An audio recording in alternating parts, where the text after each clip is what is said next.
भगवान दत्तात्रेय की आज्ञा मानकर युवराज ऋतुध्वज धर्मात्माओं की रक्षा के लिए पृथ्वीलोक का भ्रमण करने लगे और जो कोई भी ऋषि मुनियों को त्रस्त एवं दुखी करता वो उसको तत्काल ही नष्ट कर देते। भ्रमण करते करते एक दिन ऋतुध्वज यमुना तट पर जा पहुंचे, जहां पाताल केतु का भाई ताल केतु ऋषि के वेश में उनकी प्रतीक्षा कर रहा था।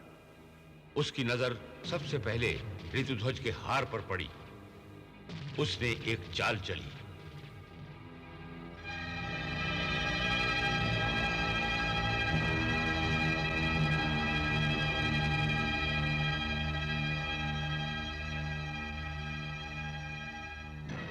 प्रणाम ऋषिवर। युवराज, तुमसे पहले तुम्हारी कीर्ति यहां पहुंच गई है। तुम तो हर याचक की याचना पूरी कर देते हो। आप आज्ञा कीजिए ऋषिवर। धर्मार्थ यज्ञ के पश्चात उचित दक्षिणा देने के लिए कुछ धन मिल सकता है। धन?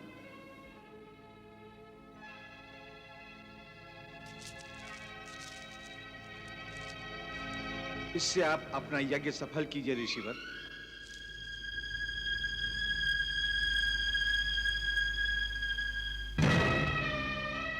युवराज, तुमने अपना नाम सार्थक कर दिया।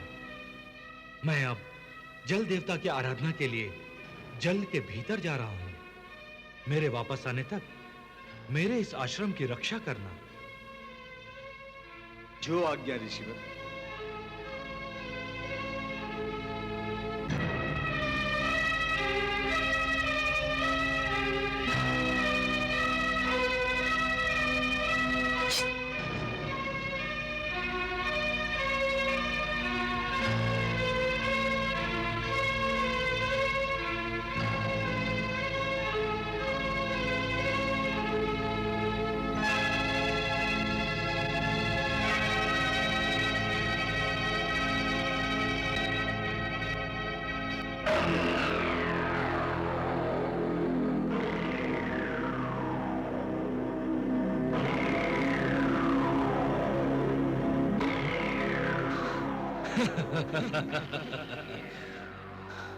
अब देखना मेरा प्रतिशोध। मैं तुम्हारा जीवन मृत्यु से भी भयंकर बना दूंगा।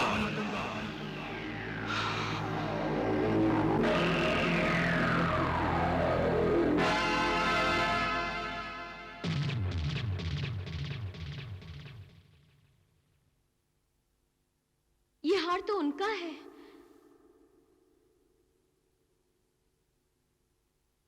जी पिताश्री, यह हार आर्यपुत्र का है।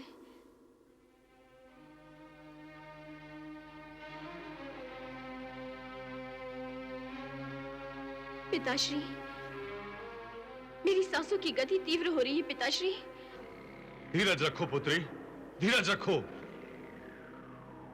यह हार आपको कहां मिला महर्षि? महाराज, ये हार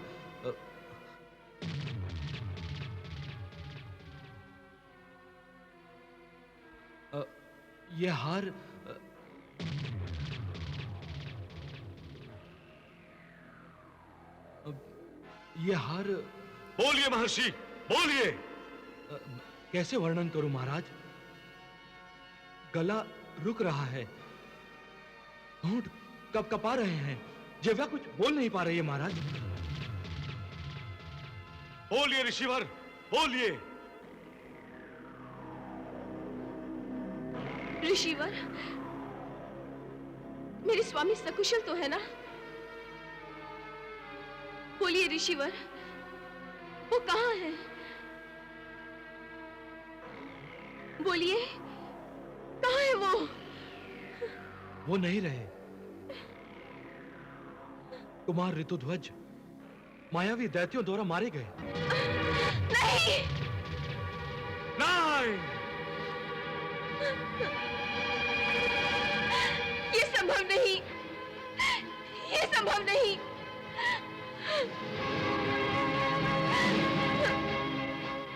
मरते समय प्रमाण स्वरूप यह हार उन्होंने मुझे आपकी सेवा में पहुंचाने का आदेश दिया था। अंत समय में उनकी जीवा पर मदालसा का नाम था।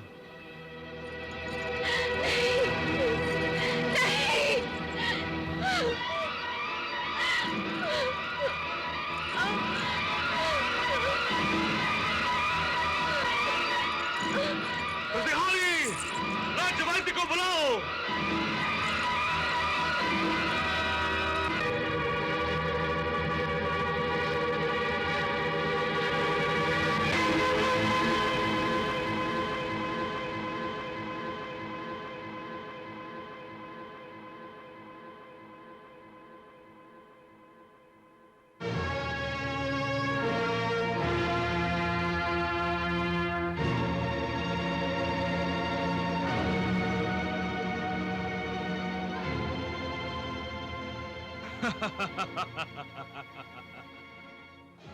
मैंने अपना प्रतिशोध ले लिया ऋतुध्वज। तुम्हारी मदालसा को मैंने तुमसे छीन लिया, उसके प्राण पखेरु उड़ गए। अब तुम उसके विरह में बार बार मरोगे, प्रातः मरोगे, साय मरोगे, उसे याद कर करके।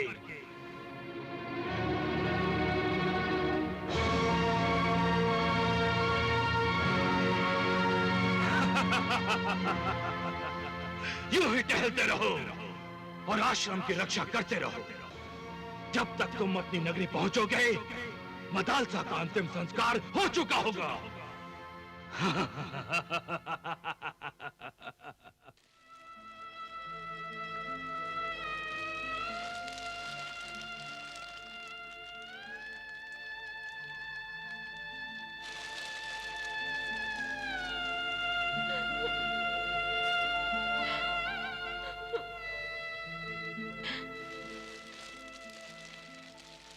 नारायण नारायण।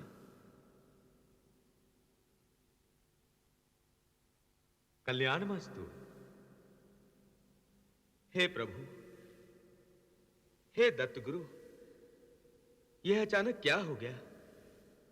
ऋतुध्वज और मदालसा के बीच जो सुखी जीवन का अध्याय शुरू हुआ था, वो अकस्मात समाप्त हो गया। मदालसा मर गई प्रभु, मदालसा मर गई। देवर्षि, इस पृथ्वीलोक पर जन्म लेने वाले हर किसी को एक न एक दिन मृत्यु के अधीन होना पड़ता है। परंतु इस प्रकार प्रभु, इस प्रकार प्रभु, ऋतुध्वज तो जीवित है और मदालसा ने तो उसकी मृत्यु का झूठा समाचार सुनते ही अपने प्राणों का त्याग कर दिया। यही तो पतिव्रता नारी का लक्षण है ऋषिवर। यही तो अमर प्रेम है। हां प्रभु, हां, ये प्रेम अमर है। परंतु मदालसा, नारायण नारायण। देवर्षि, आपको कदाचित दुर्वासा के शाप का विस्मरण हुआ है। नारायण नारायण। दुर्वासा ने देवी सरस्वती को शाप दिया था कि वो पृथ्वीलोक पर अवतार लेंगी। देवी सरस्वती ने मदालसा का रूप धारण करके पृथ्वीलोक पर अवतार लेकर दुर्वासा के शाप का आदर किया और फिर अपने प्राण त्याग कर उस शाप से मुक्ति भी पाली। नारायण नारायण। परंतु मदालसा को तो आपने आशीर्वाद दिया है प्रभु। ये मदालसा ज्ञान का प्रसार करेगी। अब ज्ञान का प्रसार कैसे होगा भगवान? क्या आपका आशीर्वाद मिथ्या होगा? देवर्षि, ये तो सब मदालसा पर निर्भर है। अर्थात ये देवर्षि, यदि मदालसा चाहे कि मेरा आशीर्वाद मिथ्या न हो, तो वो पुनर्जन्म ले सकती है। नारायण नारायण।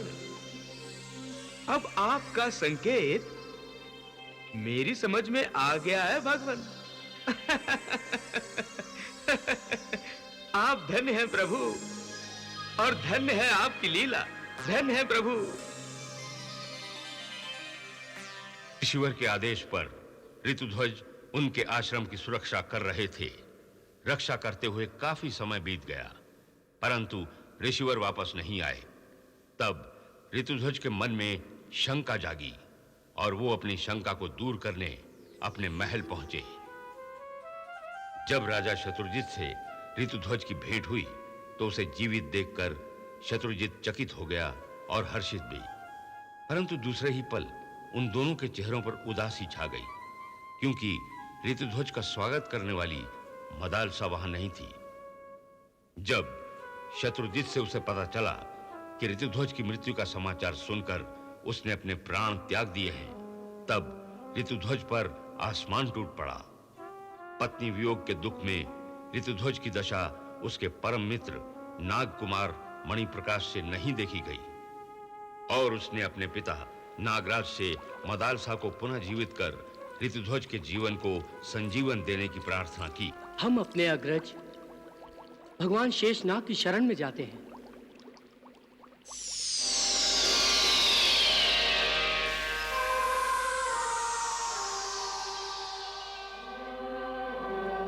प्रणाम भगवान शेष। कल्याणमस्तु। कहो वत्स अश्वत्थर, किस कारण मेरा स्मरण किया है आपने? हे भगवान, आप तो आदिदेव महाप्रभु विष्णु के शयन आधार हैं। पर ब्रह्म परमात्मा की कृपा से महाप्रभु विष्णु के समान ही होनी को अनहोनी में और अनहोनी को होनी में बदलने में समर्थ है। वत्स अश्वत्थर, तुम किस होनी को अनहोनी में और अनहोनी को होनी में बदलना चाहते हो? आप अंतर्यामी हैं प्रभु, आप सर्वज्ञ हैं, आप सब कुछ जानते हैं। हे प्रभु, यदि हस्तक्षेप नहीं किया गया तो राजकुमार ऋतुध्वज जैसे धर्मात्मा का जीवन मृत्यु से भी भयंकर हो जाएगा। इसलिए हे भगवान शेष, मदालसा पुनः उसी शरीर, रूप तथा गुण से राजकुमार ऋतुध्वज को प्राप्त हो जाए, ऐसी कृपा कीजिए भगवान। वत्स अश्वत्थर, तुम ज्ञानी हो और जानते भी हो कि शरीर नष्ट होने के बाद पुनः वही शरीर कदापि प्राप्त नहीं होता। निराश ना हो नागराज। इसका अर्थ मदालसा ऋतुध्वज को प्राप्त हो सकती है भगवान। हाँ नागराज, यदि तुमने देवी सरस्वती द्वारा गीत संगीत का ज्ञान प्राप्त कर लिया और उस ज्ञान से काल पुरुष को प्रसन्न कर लिया तो तुम्हारी कामना की पूर्ति होगी। भोलेनाथ शिव शंकर काल पुरुष हैं और वही महाकाल हैं। उनको प्रसन्न कर लो वत्स, वही अनहोनी को होनी में बदल देंगे। जैसी आपकी आज्ञा प्रभु। हमारा आशीर्वाद तुम्हारे साथ है नागराज। नागराज अश्वत्थर ने सरस्वती की प्रार्थना करके उनसे गीत संगीत का वरदान पाया, जो ब्रह्मांड में अलौकिक था, और भगवान शिव को नृत्य द्वारा माता सरस्वती से प्राप्त वाद्य ज्ञान से प्रसन्न किया।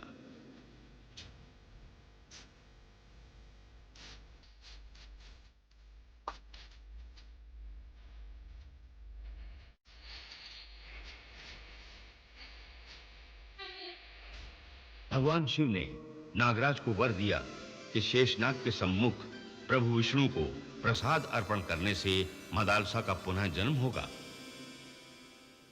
भगवान शिव के वरदान से मदालसा अपने पुराने शरीर सहित शेषनाग से पुनः जन्मी।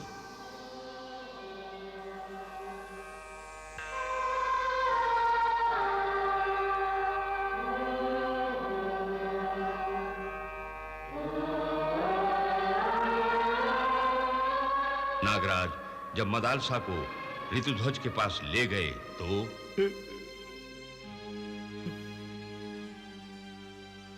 स्वामी, मदालसा,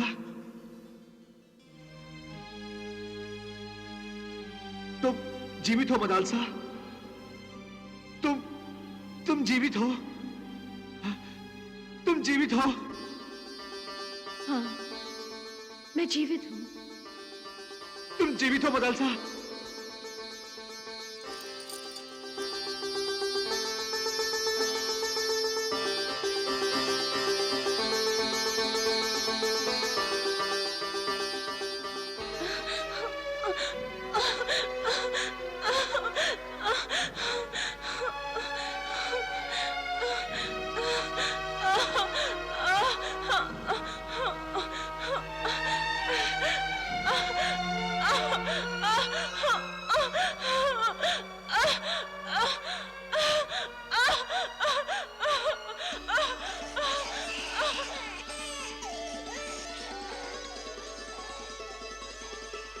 मदालसा ने एक सुंदर पुत्र को जन्म दिया जिसका नाम अलर्क रखा गया। और जब वो पुत्र युवा अवस्था में पहुंचा तो मदालसा अपने पुत्र अलर्क को ब्रह्म ज्ञान दिलाने के लिए भगवान दत्तात्रेय की शरण में गई।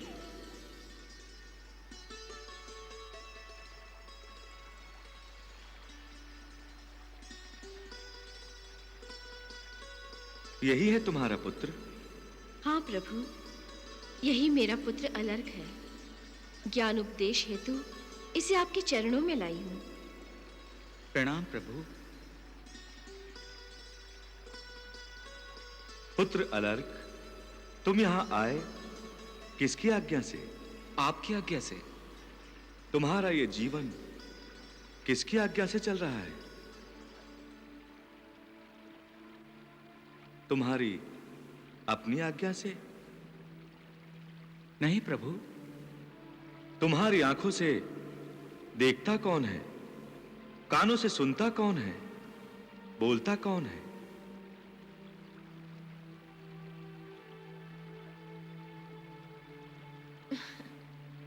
ये नहीं जानता प्रभु। जान भी नहीं सकता, क्योंकि जानने से पहले अनुभव करना पड़ता है। पुत्र अलर्क, जब तुम अनुभव करोगे तब तुम्हें ज्ञात होगा कि जैसे यंत्र स्वयं नहीं चलता, उसे चलाया जाता है, वैसे ही आंख, कान, नाक, जिह्वा, स्पर्श आदि 5 ज्ञानेंद्रियों के माध्यम से तुम नहीं जानते, कोई और जान रहा है।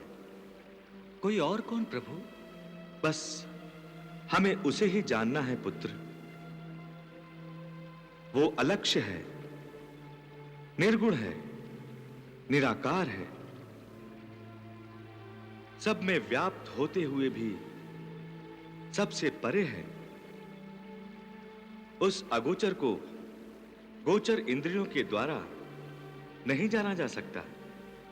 प्रभु, जिसका कोई गुण नहीं हो, आकार नहीं हो, जिसे देखा नहीं जा सकता, उसे जाना कैसे जा सकता है प्रभु? ध्यान से। ध्यान से कैसे प्रभु? अलर्क, मनुष्य की 4 अवस्थाएं होती हैं, जागृत, स्वप्न, सुषुप्ति और तुरिया अर्थात चौथी। जब मनुष्य जागरण के समय ही स्वप्न, सुषुप्ति, जागरण अवस्था पार कर लेता है, उस समय वो जगत के विषयों के संबंध से परे चला जाता है, कार्य जगत से ऊपर उठकर कारण जगत में जा पहुंचता है। वहां उसका संबंध देह से टूट जाता है और आत्मा से जुड़ जाता है। ये आत्मा ही परमात्मा का अंश है। पुत्र अलर्क, जैसे हम अंगों के माध्यम से देह को प्राप्त करते हैं, वैसे ही आत्मा रूपी परमात्मा के अंश को पाकर हम परमात्मा को ही पा लेते हैं।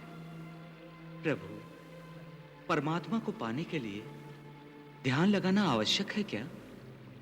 हम ध्यान इसीलिए लगाते हैं कि इसी के बल से हम चौथी अवस्था तुर्या पाकर परमात्म पद प्राप्त करते हैं। अलर्क, ये भगवान का दिया शरीर ही तेरा गुरु है। यही तुझे विवेक और वैराग्य की शिक्षा देगा। यह शरीर ज्ञान प्राप्ति का साधन है, किंतु ज्ञान प्राप्ति के उपरांत इस शरीर से बंधे नहीं रहना चाहिए। जीवन का उद्देश्य मोक्ष पाना है। अतः बुद्धिमान व्यक्ति वो ही है जो अपनी मृत्यु के आने से पहले ही अपने मोक्ष की प्राप्ति के लिए ज्ञान पाले। तप और साधना करने से मोक्ष पद नहीं पाया जा सकता। मोक्ष इसी शरीर से मिलता है। यह प्रभु का उपकार है तुझ पर, जो उसने तुझे यह शरीर दिया है। पुत्र, सृष्टि में सभी काल चक्र में घूम रहे हैं, कोई भी स्वतंत्र नहीं है। इसीलिए पितामह ब्रह्मा से साधारण प्राणी तक सबको स्वतंत्र होने के लिए प्रयत्न करना चाहिए। प्रयत्न कैसे? शरीर, रूप, नाम की उपाधि के घेरे से निकलकर चैतन्य रूप सच्चिद आनंद की अनुभूति में निरंतर डूबे रहने से ज्ञान की प्राप्ति होती है, और ज्ञान से ही मोक्ष के द्वार खुलते हैं। ज्ञान रूप दत्तात्रेय, आप धन्य हैं, आप धन्य हैं प्रभु।